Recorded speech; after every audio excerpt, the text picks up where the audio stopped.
URC round number 7, folks. Connacht against Leinster, and it's 24-22. Leinster win it at the death.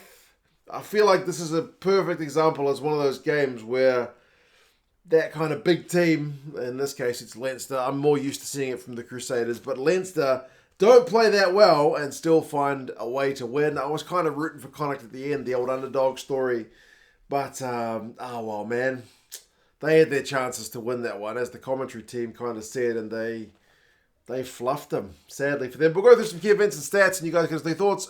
Pretty entertaining game. Second half especially, and a sold-out sports ground there in Galway is fantastic to see. First half was just one try apiece.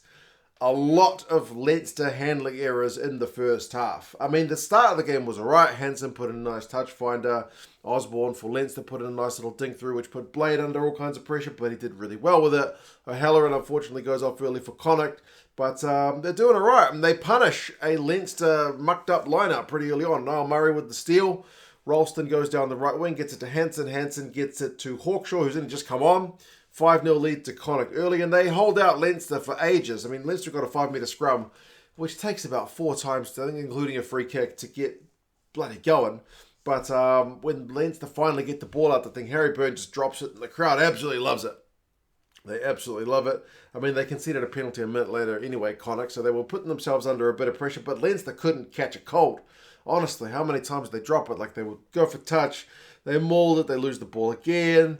Then there was a TMO call for a head clash between Ford and Ngatai. Ford ends up getting yellow carded for it. It seemed to be mostly shoulder, but enough head contact apparently to warrant a yellow card. So a tough one, but the commentary team didn't like it. But I mean, yeah, I mean, you got to get your tackle technique spotless, flawless these days. Otherwise, you get yourselves in trouble. But Connacht did all right, man. They did all right during the yellow cards. I mean, Scott Penny at one point for Leinster was pinged for a bit of obstruction. Like, there was just no flow to their game. They were just atrocious, despite the fact they got the extra man. I mean, it looked like a team who'd made 14 changes, right? So, yeah, despite the fact that they've got the yellow card, Connacht managed to go down the other end, get themselves a scrum penalty. Hanrahan nails it. So, 8 points to 0 lead for Connacht. They have been doing a lot of defending. But as I said, Leinster have not looked like a team who's going to go through 5 phases and score, because they've just been dropping the ball, line-out errors, scrum errors and whatnot. So, yeah, pretty bad. Then there's a key moment of the game which, if you're a Connacht fan, you're going to look back on and be pretty frustrated, because there's a bit of handbags after a scrum penalty goes Connacht's way. The crowd is absolutely loving that. The handbags is out of frustration. But they ruled that there is a escalation or a instigation from Hurley Langdon from Connacht, so the penalty at the scrum gets reversed, which gives Leinster a chance. Then Connacht concede another penalty from the resulting play, which gives Leinster a 5-metre tap. They've got some kind of little NFL-style little trick play where they switch up who's going to take it. They shift it right to Ngatai, who's just able to burrow over what I think is his first ever Leinster try. So, really soft points conceded from a Connacht point of view, but finally Leinster punish. And they only had to go, basically, was it 1 pass or 2 passes? 1 pass. That's how you score, because they couldn't catch the ball, just 1. 1 was enough. Ngatai goes over. So, 8 points to 7. It looked like the Fords were going to take it, but then they shifted it to the backs. That was the kind of the trick thing. So, but from a Connacht point of view, absolutely so soft. The Hurley Langdon thing, unnecessary. When your team could have had a penalty to get out of dodge, now you're defending, concede another penalty, and under your own stick. So, 8 points to 7 at halftime. Connacht did have 1 chance before halftime, but lost a great attacking line-out chance. So, 1 point lead at halftime. Connacht's only had 40% of the ball and 33% of the territory. They've done a lot more tackling, more than double Leinster's tackle count. But somehow they've had more run meters, 252 to 194. So Connacht, less ball, but more effective. Leinster, a little bit error-ridden. But Leinster would fix some of those issues in the second half. Clearly, there's a lot more scoring in the second half. I mean, there was some nice kind of free-flowing stuff to start the second half. Leinster brought on a couple of new props, which made sense because the scrum was getting pinged a wee bit. And then for Connacht, Dooley, the loose head, gets yellow carded. It was kind of a build-up of penalties, but also just when Leinster took a quick tap, he wasn't back 10, got himself involved. So he gets yellow carded. What can Leinster do during the yellow card? Well, they can put on 12 points. So it's another one where you look back as a Connacht person, if you're a fan of Connacht, and you'd be frustrated. So kind of an unnecessary yellow, maybe, but either way, Jenkins goes over. Apparently it's his birthday. So from 3 phases, close range, Burrows over. First time in the lead for them, 14 points to 8. And then Harry Byrne with a nice cross kick to Rob Russell from their own 22 led to a great line break where they got held up. So Leinster finally, starting to look like Leinster again instead of just the team who just keeps dropping the ball every 5 minutes. So dangerous. And then they got another one, as I mentioned. They got 12 points during the card. This one's a Ngatai dink for Russell on the right wing. He can't gather it. Nobody can gather it. It bounces off, I think, Hansen's heel. It's just an ugly bounce of a rugby ball, but Kelleher's able there to pounce on it. So it's another one of those tries for Connacht that you'll look back on and be like, man, how the hell did they score that? But yep, during the yellow card, so decent Leinster lead at this point. And it looks like Leinster's just going to run away with it. Like all those handling errors and whatnot in the first half are gone. Once Leinster's fixed that, they're going to kind of resume normal service. But Connacht actually seemed to sharpen up from this point. And then they scored a couple of kick tries of their own.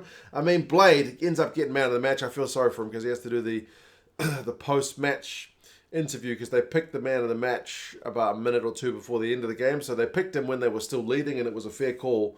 But they end up losing, so it's a kind of tough post-match interview to do. But Boyle to Ford, who gets the line break, and then Blade with the great support line offload from Boyle's fantastic. Conversion goes over, 15-19, suddenly game on, and then my notes just say no way on 69 minutes, turnover ball, Hansen, who's been dangerous all day, line break to Kilgallen, 22-19 with 10 minutes to play. Can Connacht hold on? I thought probably, especially when they conceded a scrum penalty. Leinster had a chance, and Leinster mucked up the line out with about 3 to go. I thought that's probably it. Probably it, especially because then from the resulting scrum, Connacht won a penalty. They're able to just kick it up the field. All they need to do is secure their own line-out ball with a minute to play. But no, not straight. Not straight. I know there's multiple moments you'll look back at this game as to where you lost the game.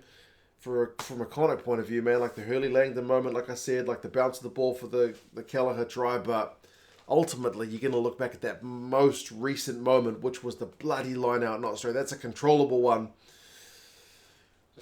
Clock in the red, you give Leinster one more chance, and their hands stick. They go down the left wing, they bring it back inside Frawley with a little step, and he's able to go over. He hasn't had that many involvements in the game, but geez, he finishes it pretty well. Conversion goes wide, but 24-22. And that's the bonus point try as well. So, man, Leinster, as I mentioned, they didn't play their best rugby, but still get a bonus point win. Unbelievable. Losing bonus point for Connacht. Leinster finished with 56% possession, 60% territory, but run meters 561 to 393 in favour of Connacht. Clean breaks 8-2 for Connacht. Connacht made 200 tackles to 83. They did a lot of work in this game, but their lineout was 7 from 13. Leinster's was 10 from 16, so neither of the lineouts were that flash. Hansen, man, 143 metres, 11 defenders beaten, 3 clean breaks. He is a machine. Great kicking game as well. Hurley Langdon made 23 tackles, despite giving away that kind of soft penalty.